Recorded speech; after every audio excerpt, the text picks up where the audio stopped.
Uh-oh. As soon as that happened, What happened? I had a little feedback. Everybody's probably wondering who's and what's, and I'm trying to find myself. Can you find me already? Yeah. Under videos, under live, what playlist? Okay, Scott's here. Oops, I'm still trying to find. I don't have my iPad, so that's no excuse to not be ready and be prepared, right? I don't know why I don't show up my live streams here. Help. Just go to your videos. Go to videos. There we go. There it is. All right, we officially can start. Actually, we were already officially started, letting people catch up. Okay, I can see myself now. All right. Jay Scott, you made it first because you always sometimes you make it something that you're here early and you're on time. I'm the one that's late. Bob, hey Bob, Shop Mom's here. ICU, we're not in ICU, but you see me, I see you too. Well, actually, I see your text. Oh, Felicia, hello. Our daughter's here. We have enough people that we can start. Am I correct, Shop Mom? Yes, I think you should start because I'm not staying here all day. We're not staying here all day. And we already have 1 thumbs up. We have 2 now. Self-promotion. All right. YouTube wants you to sign in. Cancel that. I don't know what that's talking about. All right. Stay hydrated, everybody. Yeah, get your drink on. Oh. You know that's you, Danny. I'm waiting for Terry. Was Terry coming in today? I don't know. I did text him. We had a big sibling text chain going earlier. He may have already been celebrating. Hello from Phoenix. Who is from Phoenix? Marsha Automan. Marsha Automan. All right. We had a customer bring me some. It's Christmas season, so bring me a case of Christmas beers, and it's Michelob Ultra. I'll take that. So I'm going to start to pour very slowly while I'm waiting for Terry. I'm going to. Okay. So what we're talking about today, you want to know the subject matter? Does anybody care? We're just going to talk. I didn't even plan or let anybody know we were doing this. But I don't have a bone to pick. Really? Do we have a bone to pick? Ooh, do I have a bone to pick? Shop Mom does have a bone to pick. Oh my God, do I have a bone to pick. People who do not respect the person who answers the phone. Yes. Be kind, people. Be kind. Be kind. It's the Christmas season. Be cheerful. I'm still not drinking my beer until I see Terry. But come on, Shop Mom. Your world doesn't revolve around YouTube. Is that not the truth? You are so right, Ben. And Ray-Ban's here from Houston. We were talking about you today. We were talking about our son. I was talking to our son about you. But anyway, about the poetry. We love the poetry. The 12 Days of Christmas. If you want to know what we're talking about, you need to go back and look at the videos. Ray-Ban's done a cool 12 Days of Christmas by all the videos that I've done lately. Today's subject matter is, if you're going to check your shop, and I encourage you to check your shop, but there's proper ways to do things and not proper things, how not to do it. But one of the things, if you're going to check your shop's quality, check their work, don't ask them for their tools to check their work. Don't go, hey, can I borrow your straight edge and check your cylinder head straightness. And if you bring your dad with you, if make sure your dad knows not to try to justify your behavior. We're not operating a school, we're operating a business. And I like to help everybody. I will spend an hour on the counter with someone that's a DIY person. So I've spent time, and some people may be in the room that may not, that have called just because of one of my videos.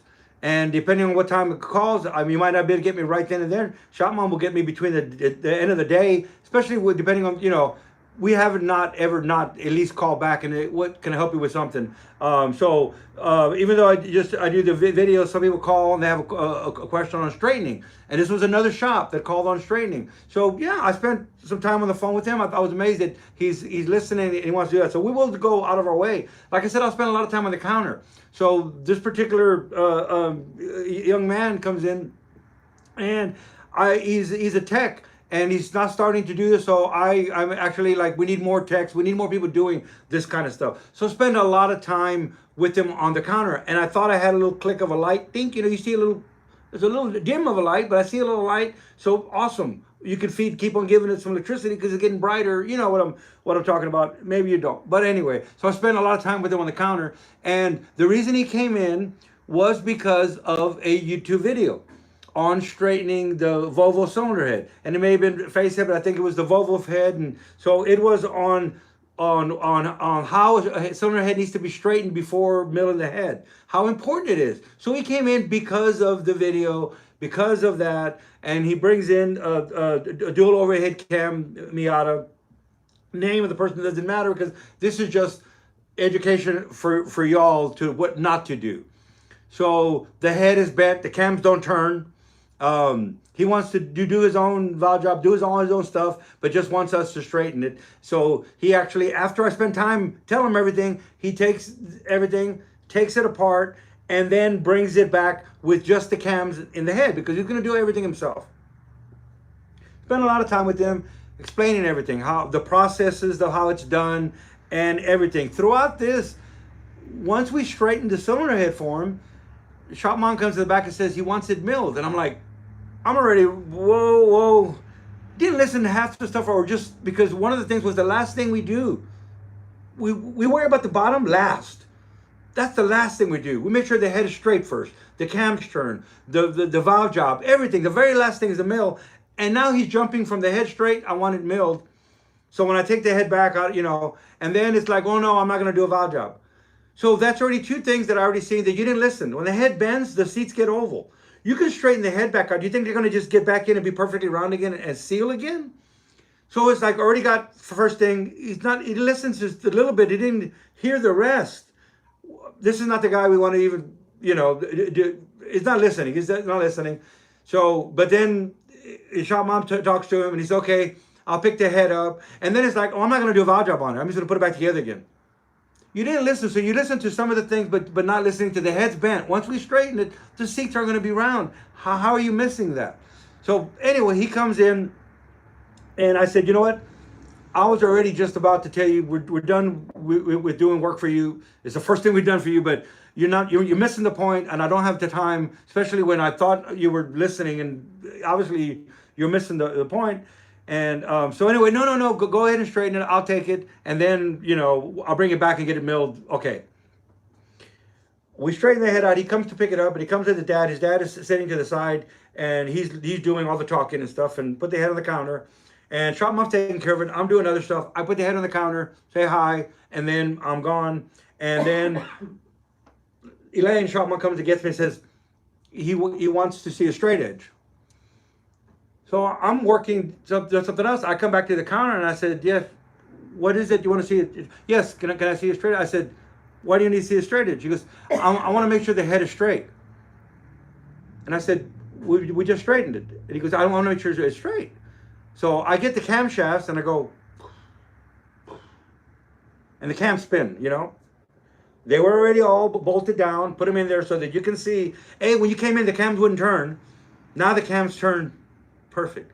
And I said, well, the head's straight. The cams are turning. I mean, the head, once again, I'm so like, you're young, but in fact, if you watch the videos, it says, if you don't own a straight edge, use your camshafts.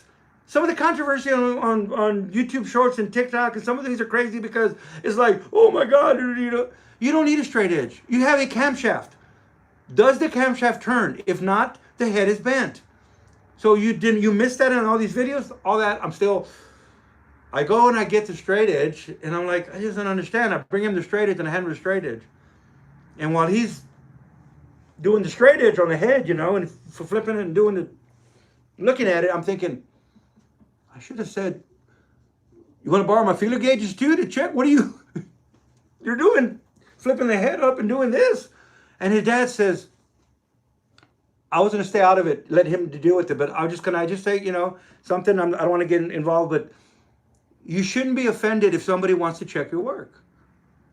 And I said, no, you're missing the point. And he goes, look, you shouldn't be offended. I said, the cams turn. I went through a lot of work spending so much time with your son. I thought I had a little light glowing, and then poof, there's no more light up there. I said, the cams are turning. I came up here and I said, look, the cam's turned straight. He goes, but you shouldn't be offended if someone wants to check your work, and so that shouldn't offend you if somebody wants to check your work. I said, I'm not offended if somebody wants to check my work. I'm offended I lost all that time spent with you, and I thought I had a light, and it poof, and there's no light there. That's what offends me, is that I thought I had hours with this kid. I said, but he goes, he's just learning. He's just learning, so you shouldn't be offended. I said, well, first of all, he's just learning, so this is a very valuable lesson. Because he's just learning, true. He's learning. What he needs to learn right now is how not to piss off your machinist. So when he goes to the next shop, he knows how not to offend him. He goes, well, I said, no. He's just learning. So are you. He's just learning. He now knows how not to offend his machine shop. He goes, you don't want us to do, you're not going to do any more. I said, no, we're done. There's the door. We're done. You're going to pay for straightening. We're not doing your valve job. We're not milling it. We're not doing anything else. I said, so I'm with you. He's learning. And maybe I'm venting too much. I haven't touched my beer. Where's Terry? I need a beer now. I need to, Ray-Ban, do a poem on this one. Do a poem. There you go. So I said, no, I'm cool. If nothing else, let this be a lesson. He is learning. And let this be a lesson of how not to talk to your machine shop, and the next place he goes to, how not to offend him. He said, but you shouldn't be mad that he just wants to check your work. And then I said, okay, he wants to check my work. I'm gonna get real close. He wants to check my work. So I get the straight edge that he puts on the counter, lays it on the counter. A straight edge you always hang. And I get the straight edge and I go, okay, cool. He wants to check my work. I said, the first thing, not to be offended. You got to learn how to use a straight edge to check my work. You don't know how to hold a straight edge. You were checking the head with the straight edge upside down. I said, the straight edge has one side is machined perfectly flat. The other side is painted. It's painted on both sides. It has a coating so it doesn't rust. One side is machined perfectly flat. I said, you don't know how to hold the straight edge. You didn't ask me for feeler gauges. What do you do? I said, I shouldn't be offended that he wants to check my work with a straight edge and he doesn't know how to hold a straight edge. So I told the kid, I said, this is how you hold a straight. I said, now you see how I spend a lot of time with you and I do this. I make, everybody to me is my equal. I'm not above anybody. So I'm just like everybody on board. We're all here. And all of a sudden you're above me and you're checking my work. And look, I can feel my heartbeat. And you don't know how to hold it. So I said, and here I am again. I want to teach you another lesson because that's what I do. Lesson number 2, learn how to talk to your machine shop so you don't piss them off. Lesson number 1. Lesson number 2, this is how you hold a straight edge. You hold it with a machine and at what you're doing. And then what are you doing? Your eyes can see 1,000s, 2,000s. I can actually see a lot by straight edge, but I have a lot of years of experience. You didn't ask for a feeler gauge. You were just popping a straight edge on top of this head, flipping this head, and I'm worried about my straight edge. You're damaging my straight edge. I am done venting, but now you see what my day was and and that was it. I very rarely tell somebody, there's a door, but we're done. We're done. I said, I had another young man that I took in under my wing to help. And, for 4 weeks into it, I asked him to do something. I know.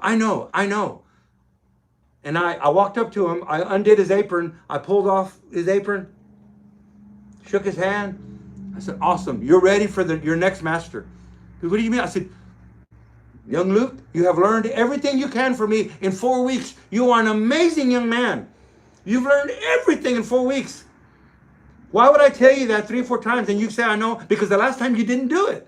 And I asked, take those bolts out before you stick it in the acid. We want to wash everything. Oh, I know. No, I wouldn't have brought it up again. So you're wasting my time. I've told you over and over again. And your answer is, I know. Well, no, you don't know. Because the last time you did it wrong. You didn't pull the bolts out. So I took his apron off and I just said the same thing. It's time for you to find you another master. You have learned everything you can from me in 4 weeks. You're an amazing young man. And I told this to this young man and his dad. I said, his dad called me and came in. Oh my God, he loved working there. Then give him another chance. Like my uncle, 1, 2, 3, you're done. That was his third. My uncle used to always say, strike one, strike two, strike three, we're done. He'll give you one, he'll give you two. Strike three, you're done. And that was the mentality. I never had a strike three, so I was able to stay in the shop a lot longer. My brother, he worked in the auto parts. Loved my brother to death, so I'm not saying anything, but that was my uncle. Okay, so thanks for letting me vent. I'm laughing. I don't know. Did I lose everybody? Did everybody go like this guy's No, going? you didn't lose everybody. Okay. And as a matter of fact, I think people can appreciate what it is that you're saying. Well, thanks for letting me vent. This is like therapy for me. I should be paying y'all. I should be sending y'all gifts and payment. I would encourage you to start a YouTube channel because it's very, no, I don't, because it's very bad for your, YouTube is very bad. There's a lot of people that make comments, and if you're a sensitive guy like myself, it is tough. But what do everybody else want to talk about? It's a holiday season. We came back from SEMA. I have great news that I will, if somebody asks, what's that great news, Dan? Stand by, we got to get off the floor. Saying, it takes a lot for me to get to that point of just really saying, Now, Omar Gonzalez has a very good point. Talk to me, Never Omar. use the same tools the original machinist used to check the part anyhow, LOL. Who's to say that dial bore gauge, mics, etc. were set correctly? People are human. Yes, but some of us need to learn that lesson before we interact with others. Yes, every morning we start before I'm going to do any machining process. We have a climate control environment, which is awesome. Not everybody does. So your micrometer needs to be at the same temperature as your block, your piston, everything. If you're going to measure different things for clearances, you can't have you can't go by the spec is in a book and then go, oh, my clearance is bigger or less. If you don't have a climate control room, which you just have to compensate. So when I grew up, we south side of San Antonio, we had no air conditioning. This is a machine shop. It's hotter. So what my uncle knew what to set the clearances in that environment, and we never had a comeback. So everything is just a matter of what work. In other words, you just got to. Doesn't mean that you don't have a space age lab, you can't do something. You just have to compensate. Everything is compensate. The more wear that a machine has, that a mill has in it, you compensate. There's gears in a mill, so it'll be loose. So a mill, especially up and down, if you're gonna deck a block, there's play, there's a little bit of slop in the gears. So if you turn the mill up, if you get the slop out of the teeth, once you lock it and it starts to vibrate and it's cutting, it stays there and it cuts perfect. If you came down on the mill and you were bringing the head down, the teeth were pushing down on the teeth, and you lock it, and then you start cutting, and as you're cutting and you realize why it cut crooked or why it started here and all of a sudden started to cut more, the vibrations, all of a sudden it took the slop out of the gear, right? So turn up, bring the head up on a mill, don't bring it down on a mill. Take all of the slop out, and then you can cut perfect. So learning your machine is another thing my uncle always said, that a machine is like a woman. Treat her like crap, she's going to treat you like crap. Don't give her respect, she's not going to give you respect. Don't take care of her, she's not going to take care of you. All of them have los movidas. It's a Spanish saying. They all have their moves. They all got. There's no two women. You got to figure women out. So they all have what irritates them. Not just women, men too. All that. But my uncle, everything that I grew up with. So my examples are my uncle. So everything was woman oriented. Everything had to do with women. Everything did. So that being said, we can do precision machining work with stuff that has, I use the word slop in it, but that has play in it. The same thing, if you learn your machine like a woman, and you know that this machine is a little old, and as it bores or as it cuts, it likes to bore bigger at the end than when you start. That was a phone call that I had with one of the people that watch my YouTube channels that called for advice, another machine shop, and if your bit is worn out, not sharp, as you start boring holes sideways, it doesn't matter, and your diameter starts increasing in your bore, I already learned because my uncle, that means that your bit is worn. So since the bit is worn, it's not cutting as much as it's dragging. That's creating friction. Friction is heat. Heat is expansion. So the bit expanded. If it expands 1/1000, it makes the bore 2/1000 bigger. So as you're boring, if your borer starts to getting bigger at the bottom, it's because your bit is not, it's not sharp. It's not dressed right. It's not cut just right. It's time to sharpen your bit. So everything has a yin and a yang to everything. But you can make perfect bores if you didn't want to go spend the time and you're boring on somebody else's bar. You could literally start a little bit on the small side, so when you bore and it gets bigger, at least you're not bigger than the size you want. There's always a way to work with a worn out machine and get a perfect product, but you got to be a machinist. This was another thing we talked about on the counter today. There's no more machinists anymore. You know heat, you know expansion, you know how the machine is going to work. All we have now, don't get me wrong, not all, I don't want to, is programmers. We put in numbers and it. Oh, no, you're a setup guy. You work at a shop and you put a block in a thing and you zero it, close the doors and you zero it and you set it up. But you don't know how to read a micrometer. You don't. That's not. No, you turn a dial to 30 over, hit a button, and it bores the cylinders. That's fine. If anything were to ever break, you could never bore a block because you don't know how to bore. The machine does all the work for you. So we have a lot of guys that are these days. They go to machine school and they learn how to operate machines. They don't know expansion and heat and contraction. I think there needs to be old school of automotive machinists, learning with the basic machines, with micrometers, and with a Bridgeport and a lathe and a micrometer. Our industry, America was made with those. Not just America, cars, nuts, and bolts were those two, a Bridgeport and a lathe, and a mic, a veneer mic, and they made everything with that. That's a true machinist. With that, anything can happen and they can compensate because they know they're a true machinist. All right, I'm kind of like real mechanics in Mexico. Good Lord, I remember Juan el Mecánico. Juan el Mecánico. And every town has a Juan el Mecánico. And boy, can they fix stuff with little to nothing by way of tools. Rose is here.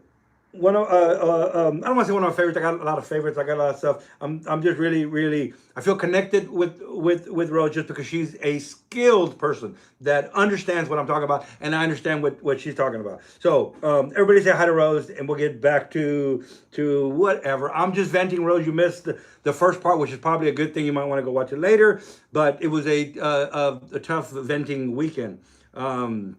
It's been a long weekend. Hi, Rose. I'll be the first to say it. Glad you could make it. Happy Friday. Happy Friday. I'm going to turn the AC on, so I'm not leaving y'all for get it, long. Tracy. I got it. I'll get it. I got look at the remote. That's Get me. it. Yeah. Oh, hey, Shop Mom. Want to see Shop Mom? She want to walk in the camera? No. No. All right. So, and I don't mean to embarrass her or whatever. Material. She understands metals too and expansion. I mean, that's another thing. Is once you understand how metal reacts to heat. You heat something up in the center and it bows on the sides, metal will raise up. When you hit something in the center, the outside will raise up. Also, a lot of friction is happening and the molecules are expanding, changing. Actually, when it comes down to molecule science, she's probably smarter than I am, but I shouldn't say smarter, hands down. All right. She's definitely prettier. Yeah, they're definitely prettier than I am. So there you go. Never such Okay, a anybody have any questions? Because, this is the opportunity. Any to questions? It ask could be anything. What are we having for dinner? That's funny. Scott wants to know, what is the good news? The good news, since Scott asked, I kind of dropped it in at the beginning if anybody wanted to know. I think we can talk about it a little bit because it's the good news is eBay Motors has decided to grace us for another year, or we grace them, or something. What would be the proper thing? We're going to be, representing They eBay. opted to continue to use you for their commercial for another year. They're going to continue to use me for another commercial for another year. So, or the whatever the thing is, I'm just glad to be part of eBay Motors. You know me, I've been eBay forever anyway, so it's in my heart anyway. Okay, and there's a couple of questions. Okay, let's answer questions. Around Freddie wants to know, is the metal different in new engines? Bob Miller wants to know, How was Thanksgiving? I think we should show everybody a picture of my lovely turkey. I need to figure out. And I already bought most of the stuff to do a real professional studio. Like right now, if I had it already all set up, I'd be able to click on an image and bring it in part of the screen. We'll get there. Actually have audio mics on me, on Shop Mom, on our guest, on Faye, on anybody who, all kinds of neat things. So the turkey was awesome. It's on my camera. I would get to the film and I would show you this turkey. Turkey came out awesome. Are metals different? Yes. Metals have changed. And another thing that we talked about to another customer on an engine. And here's what has happened.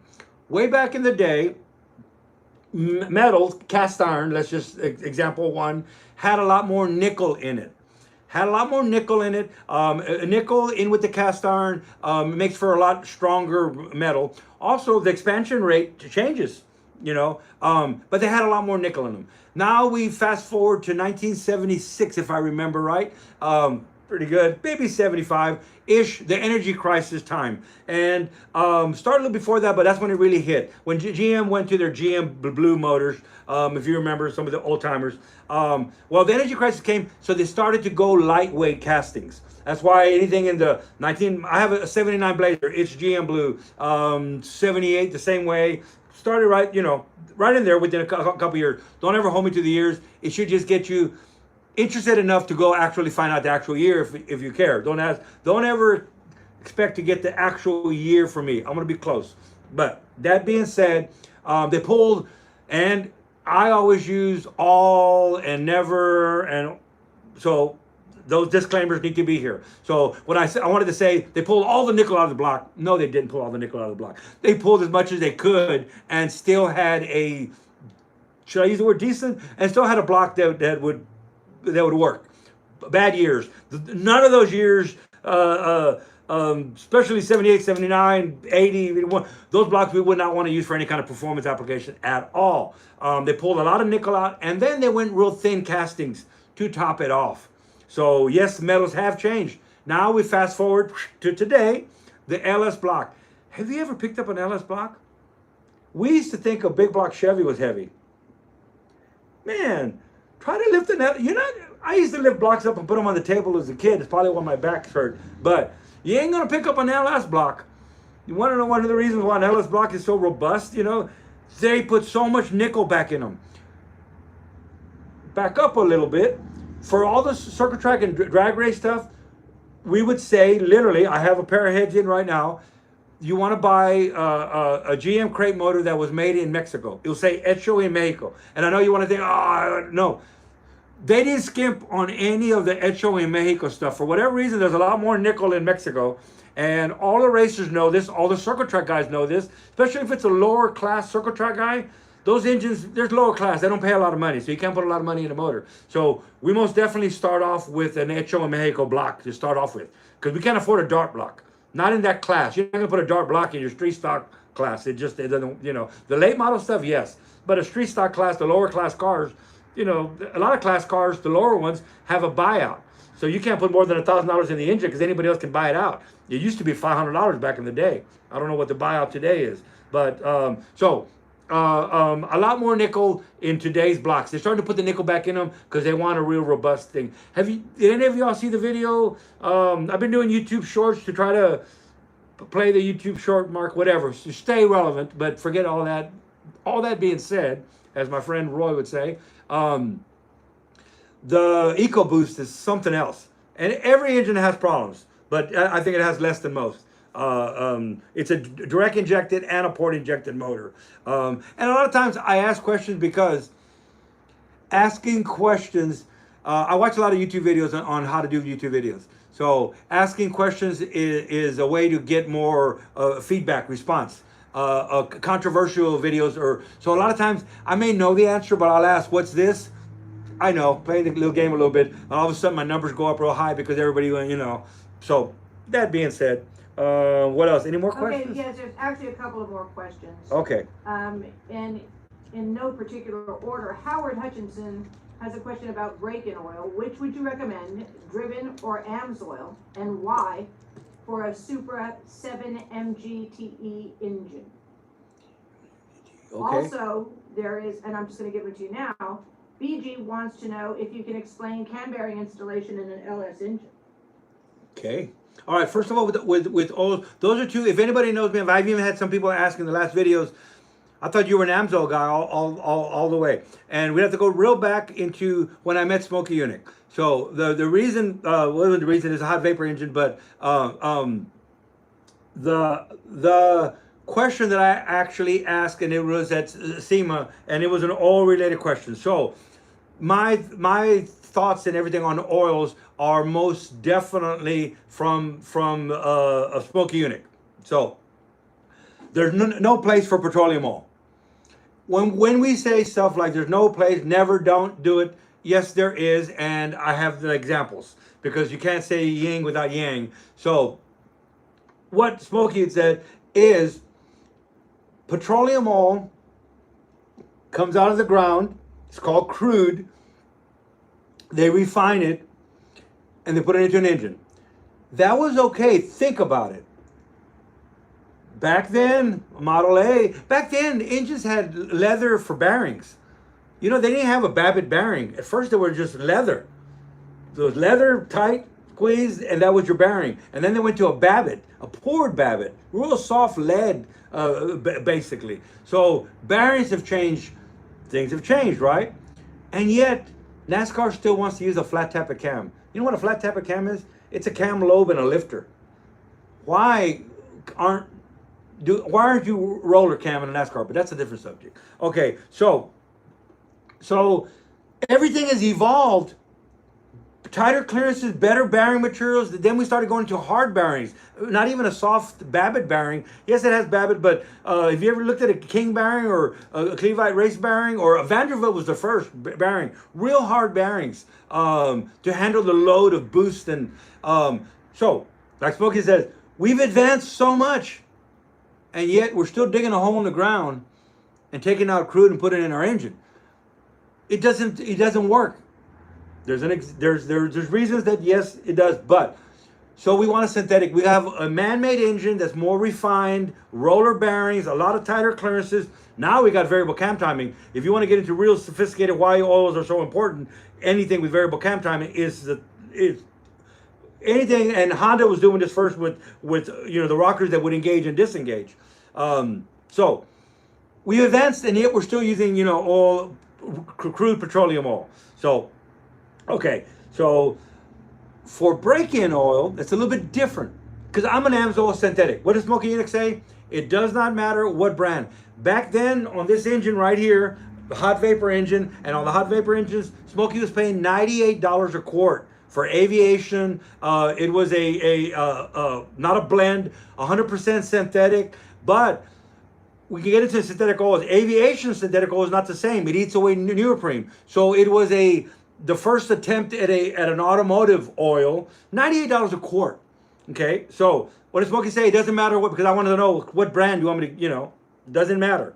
100% synthetic, that's all that matters. So I became an AMSOIL dealer, and that was it. Because that's the only place I could get, synthetic oil at a decent price. So AMSOIL in 930 Porsches and everything, always, never had a problem. I can tell you stories of losing a hose on a circle track engine, and he finished the race. We saw steam and water coming out, and we're like, oh man, we're getting ready. He's gonna pull in. There's something going on, and a lap or two, all of a sudden the steam is gone, and you can see him in the car. He's kind of like, well, we find out after he comes back in, as hot as all get out in the car. He was burning up in there, but it was 4 laps to go, and he's like, yeah, I'm doing good, and the car started running better. So he finishes the race, he pulls in. As soon as he pulls in, try to pull the pins and open the hood, we're burning ourselves on the hood. Shut the engine off, and it diesels. The exhaust is so cherry red. This thing is so glowing red. Cut the switch on the dash off. I said, turn it back on. He turned the switch back on, running, idling perfect. I said, okay, put it in gear and drop the switch. Car's moving with the foot on the brake, in gear. Okay, turn the key back on. Let's stop through. By now, people are starting to come around, where the car just won't. As soon as you turn it off, diesel, cluck. Turn the key, the switch back on, running smooth, I'll get out, but hot. So I just got tired of everybody started gathering around. I got a rag, pulled the air cleaner off. I saw some water, a bucket of water, ice chest, I don't know what it was, and I just dumped it in the carburetor. I dumped it on the motor. I mean, clock, locked that sucker up. Put the hood on, everybody go away, we were running Amsoil in that motor. That was Saturday. Sunday, we meet back up at his shop and to pull the motor out. And let me tell you, the heads were cracked from one side to the other. It's a super stock car, so we had to run cast iron heads. It cracked from one side to the other. And this thing was so hot. What was amazing is the cylinders, the rod bearings, main bearings, synthetic oil did not break down, and it protected our parts. Didn't protect our cylinder heads with no water in them. I mean, this thing, like I said, you ran 4 laps with nothing, or longer than that, because we saw him going around with steam coming out for a while. We were getting ready for him to come in. All that being said, that's how I knew Smokey was right. Synthetic oil is the way to go. Now, you're asking about braking oil on that particular motor. It doesn't really matter, because even Amsoil's synthetic braking oil isn't synthetic. It's a blend on the braking. Synthetic oil is so slick that you're not going to break in the rings with synthetic oil. If you put synthetic oil on a brand new motor, it's going to smoke. It's going to glaze the cylinders, and they're never going to seat in. They're never going to seat in. It fights friction so good that the engine won't break in. So that's why I like the Amsoil break-in. It's a blend, but it allows for the rings to break in, no problems, and then we go Amsoil all the way. I ask a customer, what are you going to run? Don't let me tell you if you're a petroleum person, let me find you the best petroleum oil. If you're a synthetic person, let me find you the best synthetic oil. So generally, that's how I choose what break-in oil I'm going to do. If it's a petroleum oil guy that I don't like synthetic, no problem. I go with driven oil. I go with driven oil. I use the driven break-in oil, and then after that, we're going to use the driven, the race oil, high zinc, high phosphorus. Don't fall for that bottle of zinc in your oil. You want to talk about that? Anybody want to talk about that? We can talk about that. Don't fall for that. Don't fall for that. I ended my story on synthetic oils because I didn't want to get into the other brand of oil that you don't want to use, that everybody in the world uses and every commercial has. We ain't going there. Okay, so there was a question on which oil I would use on that one. Hey, it's a Toyota. Put synthetic oil in it, man. Put the Amsoil in it, and then go with synthetic. Hey, here's another. There's no answer. Never, ever, ever put petroleum oil in a turbo motor. I mean, you can write that here. You can say Danny said that, and I'll argue with everybody. Most definitely don't want petroleum oil in a turbo motor. I think that's what happened with this EcoBoost. How do you pronounce that? What happened is the lifters actually stuck in the bore. There was something that happened. Either they mixed oil brands, something happened, and the lifters turned. I haven't seen varnish like this since way back in the day when lifters used to varnish up from back in the day. The lifters were so varnished. Go look at the video. In fact, I'm using the Capri tools. They got a pair of pliers that are made perfect for lifter removal. I don't think they know it. And I couldn't get these lifters out. I had to soak them. I used the Amsoil, their lube. Actually, I used a couple. WD-40 was like, it went in, I used the Amsoil spray on it, and I could finally get them to move. And the ones in the center were almost locked in tight. So what happened to this customer? It's a garage, and what was happening is the valves were staying open. The cam would turn, and the valves would stay open. Some of them would slowly go back. But the first instance that he knew, I kind of like to figure out why is it here, and then I started hearing a little bit of stuff, and the check. We put cam sensors and all kinds of stuff with codes to do with the cam sensor positioning. Anything with variable cam timing, you do not want to play around with the wrong viscosity oil. If you want to ruin or mess up a late model car, the actual oil is part of the tune. You can change the tune of the car by changing the oil. Isn't that something? What happens is the camshafts are in their natural state, and what we want to do is we want to If you retard a cam, you can get more top end. If you advance a cam, you get more low end. We all know this in the circle track world or the drag race world, but we use it a lot in the circle track world because we're in a state of constant RPM. So we know that cam timing can change your characteristics of the engine. If you have an import with variable cam gears, try advancing and retarding the cam and go for a ride. You totally change the characteristics of the car. It may be a dog out of the hole, but boy, it'll go 120 miles an hour. Or it may, man, it burns the tires out of the hole, but at 80, it's done. That's all in the cam timing. So to get better gas mileage and more efficiency and more technology, what the manufacturer started doing is making a cam gear that's hydraulic. Okay, so inside of the cam gear, there's a bunch of springs in there, and there's an inner part of the cam gear and the outer part of the cam gear that's connected to the belt or the chain. So what happens is that as natural state, it's made for torque. So you take off, this thing has tons of torque. Once the RPM builds up, the computer knows you're moving faster, you don't need torque anymore, we want highway stuff, so let's go ahead and change the cam specs on the cam by advancing it and actually retarding it for highway gears. And now we get a lot of torque taking off. I don't need torque anymore up high RPM. Now I got a lot of horsepower up top. Okay, how does it do that? Let's just say a given number of 40 psi.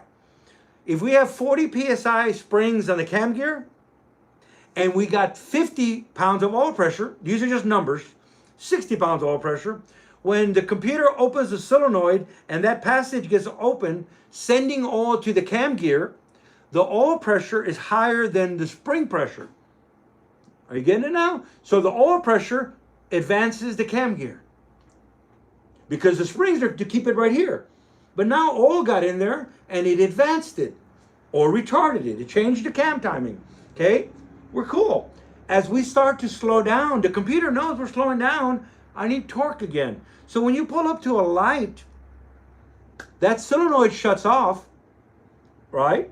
Oil pressure now went away from the cam gear. The spring pressure is now higher than the oil pressure, which is now 0. But we still have 40 pounds of spring pressure. What does the spring pressure do? It pushes all the oil out of the cam gear. So if you start slowing down and a check engine light comes on, and then it goes away, and this happens a while, and your mechanic or now you got little dongles, you can check your own stuff, and it's cam position sensor.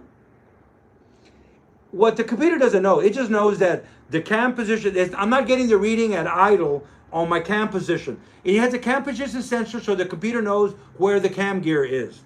So it knows, I closed off the oil to the cam, but yet the cam didn't come back to where it's supposed to be. So it either has a bad, it's just telling you cam position sensor. Doesn't mean it's a bad cam position sensor. It just means that it knows that the cam is not, once I release the oil pressure, it should go back to its natural state. It has a cam position sensor. It knows that it's back at its natural state. It knows that I released the oil pressure and it's not its natural state. It could be a bad sensor, or it could be sludge in your oil, or you changed the oil viscosity of it. In this particular one, we had this crud, this varnish that had turned the cam gear into a solid cam gear. Well, you can put all the cam sensors you want and do all everything else. You got to kind of think of the bigger picture and work back from the big picture. All that being said, that's why changing the viscosity, which we used to do in the old timers, we had 30 weight oils, all we had straight oil. As our motors got older, we put 40 weight oil in it. As we got really worn out, we put 50 weight oil in it. What is the first thing you did? You're an old timer like me. What's the first thing you did? Put Castrol 2050, Castrol GTX 2050 in everything. Now we get into new cars that we don't know any better. So, we think during the summer, put a thinner viscosity oil. During the winter, put a thinner viscosity oil, and don't mess with your oil viscosity. Check engine lights are going to come on. At the very least, they'll come on and shut off when it finally gets there. So just changing the oil viscosity by a little bit slows it down, sets off a check engine light, but then it finally does get there. And then it smooths out at idle. It could just be your oil viscosity. All right. And then the other question was Yes. about, discuss the installation of cam bearings in an LS. Don't do it. No, I'm just joking. It's not as easy as it seems. It's real difficult. They're making them harder. The Chrysler is the worst. they're in a tunnel and you can't even see them. Start from 5, come forward. They're all different sizes, but we have seen that different LSs. There's a different part number now for a different part number on the cam bearing depending on the bore, and that could be an issue. You buy the regular set of LS cam bearings, and then you end up that it doesn't. What it is the bore is smaller. As you put it in, it squeezes down, and you can't get your cam in.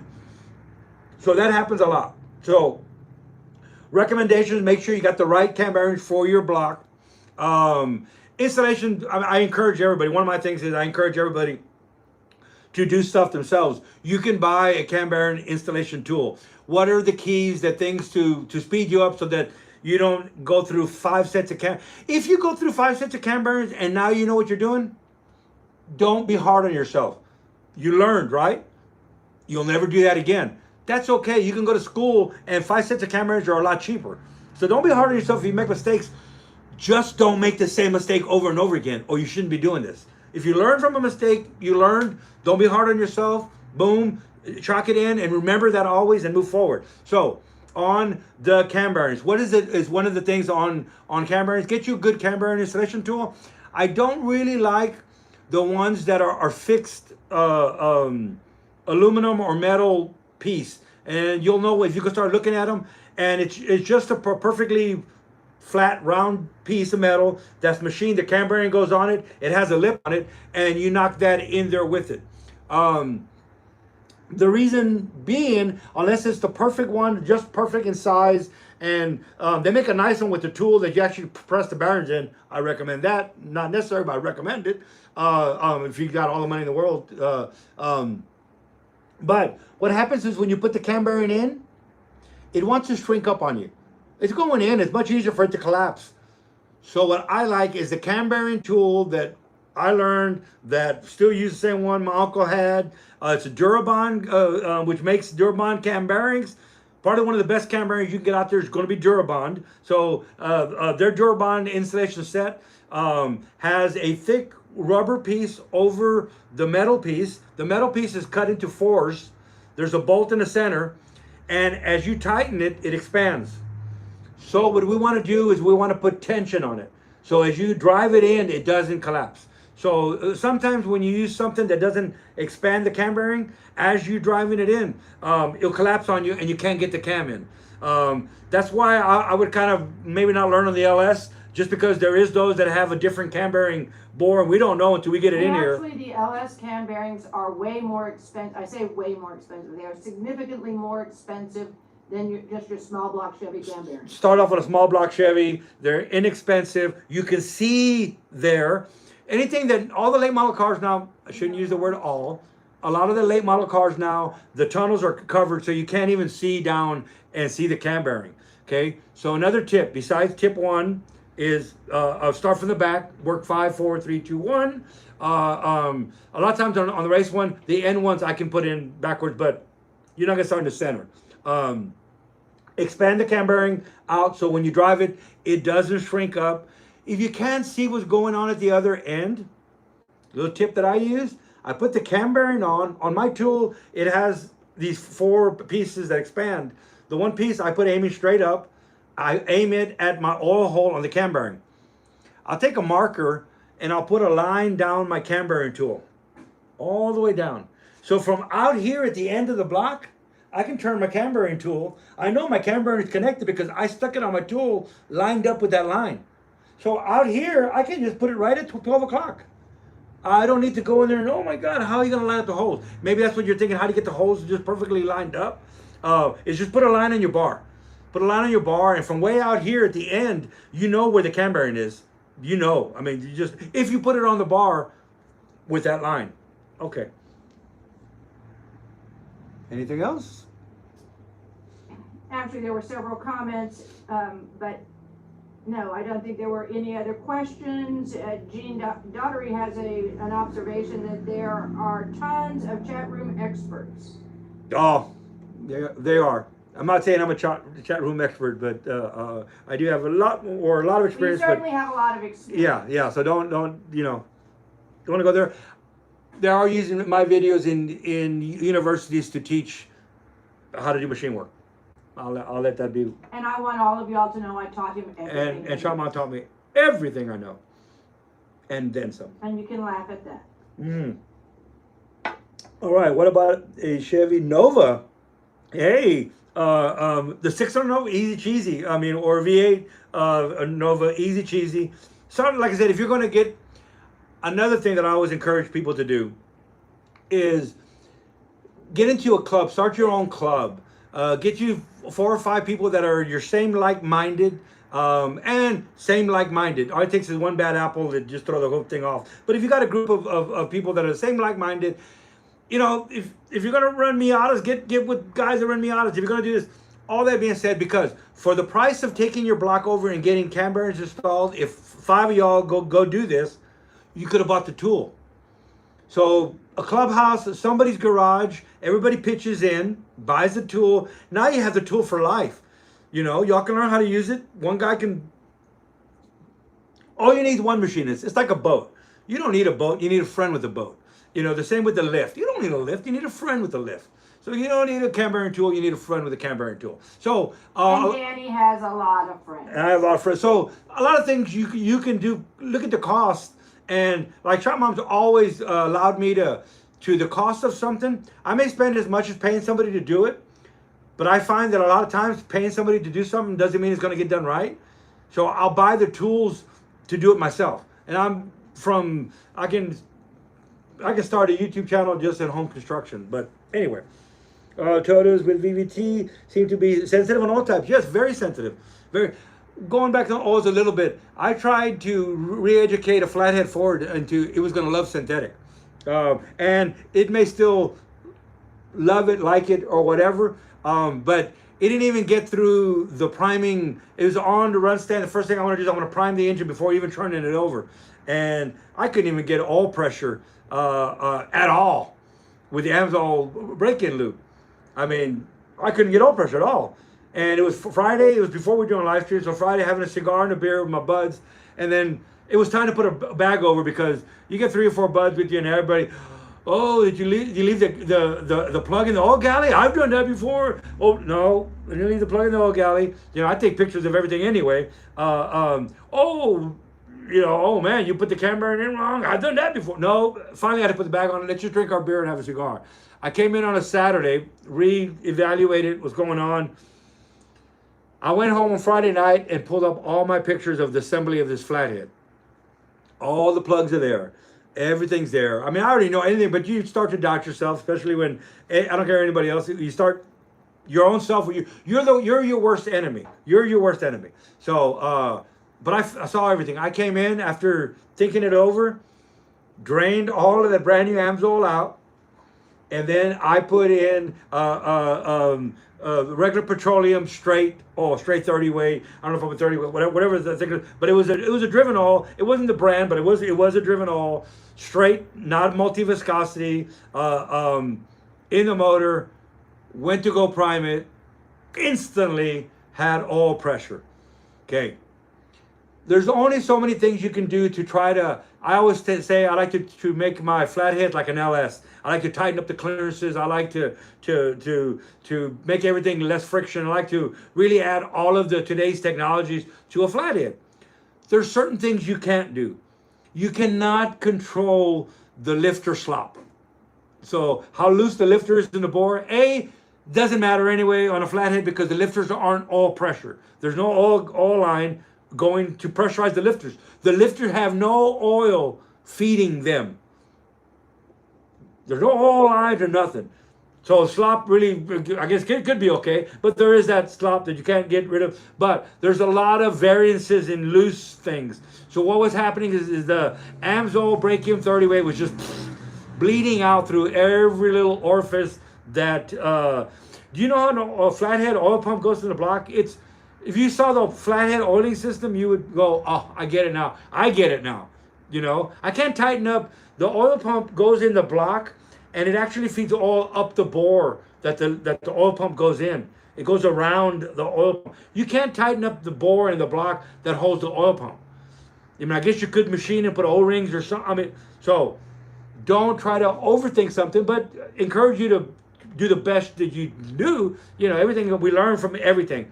I learned from that. There's BG, and I wanted to just say something about BG, just because I don't know why I'm even looking and I'm talking about stuff. I tried to look up your YouTube channel. Don't go type in BG. Maybe I didn't put a space because I did get to watch a lot of YouTube videos on the BGs, but I couldn't find you. I did try to go look for you yesterday. But anyway, let's get back to what I was doing. The VTEC Honda, yes, that's the one that has the variable rockers. Very, very important that the oil viscosity be correct. Anything late model stuff, you really, really want to do correct. I think they put petroleum oil on that Eco Boost. Once again, Eco Boost, you're never going to get me for the correct dates. I'm going to get pretty close, or for the pronunciation of words correctly. So that's not my thing. I did go to college because all the girls were there, and I drove right by there. I actually enrolled, and then I think I passed orientation. All right, there's tons of those Chevrolet experts, Toyotas, VVTs. Just any more questions? Oiling, we can talk about oils all day long. Oils are very, very, very important. $98 a quart, yes. So that's how much smokers paying for that oil. That back then, that's what it cost. That's what it cost. Craig White has a question. It's a big concern for me. I'm hoping to conduct engine runs on my electric flathead bills in the next month or two. Oil pressure is going to be a big. Don't let it be. Don't flatheads, unless you're tightening stuff up, it's more than likely going to be a straight 40 weight. I haven't found that really multi viscosities, unless it's 20/50, but that's really kind of like a 20 is a little bit too thin. If it is a bit, and it kind of works. Depends on the location you live at. We're in Texas, so it doesn't. I say it doesn't get cold here because we had a freeze again a couple years ago. But for the most part, we don't put our cars away for the winter. We put them away for a week, and then it'll be warm again. So it's more hot here than anything else. So up north is totally different. So that's another reason why you don't want to take somebody's. I have people call all the time and, what are you using? This is. I said, well, you can't go by what I use in my motor. A lot of people want to call or read blogs or read somebody's and build an exact duplicate to whatever. If they're in Michigan or Detroit, New York, or up north, it's a totally different environment than it is here. So expect to do a change a little bit. Every one of my customers know that if I'm using the Amsoil 30 weight break-in or the driven 30 weight, small block Chevys, go to big blocks, we're going to use the 40 weight break-in. But anyway, that's the oil that I'm going to use to tell me what my first oil change is going to be. Sometimes it'll be the third oil change before I get it perfectly right. The motor's going to tell me, and I'm going to listen. I'm going to look and I'm going to listen. So I tell my customers, when your engine is idling hot, the hottest day idling after your first you're cruising, look at your oil pressure gauge. That's going to dictate what your next oil change is going to be. Once we get the viscosity just right, that'll be the same oil for the rest of his life or until it gets older. But for the first oil change, I use my break-in oil to tell me what my next viscosity is going to be. So that's how I do it. I try to go with the 1030. The thinner the oil, the more horsepower you're going to make. NHRA super stock, I know people that they come down to the finals, they drain all their oil out of the engine. They're going to cost them $30,000, $40,000 engine. One of the most expensive engines to build besides sprint car or something is an NHRA Superstock motor. You have to fit these rules. And Kirk, one of my buddies, Kirk, you spend $2,800 on a set of rings, on a set of total seal rings. Yes, that much on a set of rings. You don't understand. When they run NHRA Superstock, that's how you see a stock car running 8s or 9s, and you're like, you can make it do that, but that's why they'll literally, for the last race, if you're in the point champion, you're going to win the championship, and you're down to the last two for that weekend and that whatever, they'll drain all the oil out and run no oil down a quarter mile. Just because I'm running a guy who's running exactly as good as I'm, it's for the championship. I don't care if my motor's toast, and they spend a lot of money on these engines. So all viscosity is very important. So I always try to do the last big block that we just ran. Did y'all see the video of it running? Big block Chevy. And after the break-in, we're going to do a little bit of dyno time on it, and then we're going to try after the first break-in a 1030. I expect we're going to be running 1040 in it. it's supposed to run 2050. It's a big block Chevy stroker motor clearance. I tightened up some stuff, but maybe we're gonna get away with some 1030 in it. But it's I already, the customer knows the oil that's going to be in it more than likely is going to be 2050. But we're going to go through the break-in and then some tuning, and then we're going to let it tell us what it wants. And I'm not going to be surprised, and I'll let y'all know if it does end up running 1040 in a big block Chevy, which is unheard of. But So Craig White wants you to know that he is in very cold, wet Hampshire in the UK. Lake Speed Jr. suggested driven oil 20W50, fingers crossed. And that's in a flathead. yes, and I've gotten you're up there in a cooler, so the 20 could be okay. And I've gotten some 2050 seems to work okay. It seems to work really good because you got you. I know your particular engine it's brand new, so that Lake knows his stuff. Lake knows his stuff, that's for sure. Yes, we talked about that. I don't know if you saw the videos of Lake here, but yes. So a flathead, that's about right. And that's probably, if I didn't know somebody and somebody just contacted me and asked me, that would probably be good because it is multi-viscosity, and that would probably be the only multi-viscosity that I think could fit the bill. Okay, On a flathead. Around Freddie has a question, and then we're going to kind of wrap it up because we're getting to the end of the hour. Okay. But Around Freddie asks, is there a heavyweight oil for older trans manual, 3-speed, 56 F100 and 51 F3? Thanks, you're all great. Right around Freddie, thanks for, you're always in. Yes, Amsoil makes a lot of great gear loops and synthetic gear loops. That's kind of what I would leave. And there's 90 weight. We can get CarQuest, Valvoline, and a lot of the CarQuest oils, unless they've changed. My family is a CarQuest store. My mom is a CarQuest store, so I may mention CarQuest a lot. It's because I grew up with in the auto parts business. So for years and years and years, a little tip that I used to tell people that didn't have the money to go buy a fancy oil or whatever. CarQuest oil off the shelf, it's 100% Valvoline oil. Look at the Valvoline, look at the CarQuest, and you look at the bottom, and you'll see, Okay, now we need to verify whether that is still true. But I don't know if it's still true. Since Advance bought out CarQuest, yes, Advance, and they're now selling. Advance bought out CarQuest now, and the last two cases that I'm looking at right now that we got are now Fram oil. And you look at the back, and it still says Carrollton or whatever, North Carolina, wherever CarQuest is from. So I don't know that as of right now. It was for the longest time. You could just get the most inexpensive CarQuest shelf oil, and even their synthetic oil, 100% Valvoline. So, but I need to find out. Yeah, we would have to verify that. But we have hit an hour. This has been great. Lots of fun, folks. Remember, let's start a movement. Let's be kind. Yes, we're starting a movement. If you hear Shop Mama, I think a lot of you can hear her when I get this set up, and you can hear better and even better audio, video, everything else. And I brought this up the last live stream. Let's start a movement of be kind. It freaks people out. It freaks people out to be kind, say thank you, open the door for someone. We're in a different world, and it's kind of like, even if somebody's making you mad. And I vented really good at the beginning of this. If you haven't seen that about that, but I still try to keep my poise. Be kind, even when somebody's shitting on you. Forget that. I just didn't. Spitting on you. Huh? Spitting on you. Whatever. The beep right there. I don't know if I can edit it. I don't care about my monetization. I should, but everything I do. If you watch any of my videos, I used to always say, and there'll be a link for that product at the bottom. Everybody watch YouTube videos. That's how they make their money on affiliate programs. I have not one. I started some, then never even finished the connections and everything else. So you would think if my main focus was on making money, I'm not very good at it. So we had a customer call watching our videos on flatheads, and wanted to buy the tool that I use in the video, and there'll be a link at the bottom.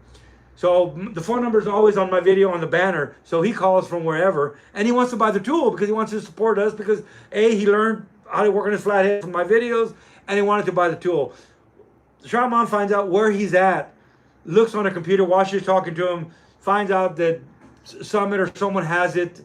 Look, they got one in stock. Speedway. It was Jake. He was in Omaha. They had one in the Lincoln, Nebraska store. Long story short, it was cheaper for him to just go pick it up from them than to have us ship it to him. That's right. Speedway isn't, if you heard her, it was within several miles. It wasn't that far. So she said, I could sell you one. The shipping is going to cost more. I just found you one. Speedway has it. It's this much. Really, I would feel bad. And he went in, and he even called back and said, thank you, I already have it.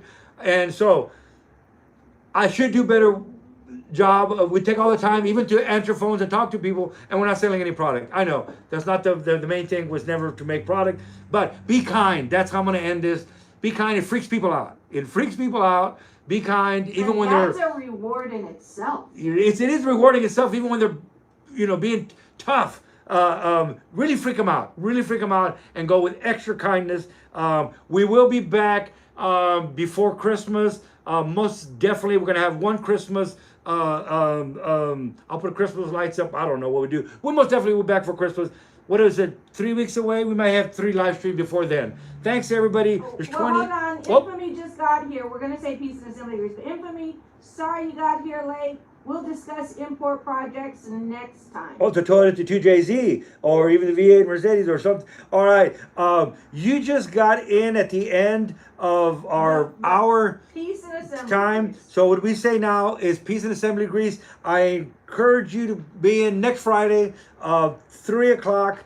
3:30. 3:30. So I don't even know what time it is. Y'all can. I do this for my brother-in-law in Germany, and for other people that are in other parts of the world that like to come in. We could change it up a little bit if there's a better time for other people.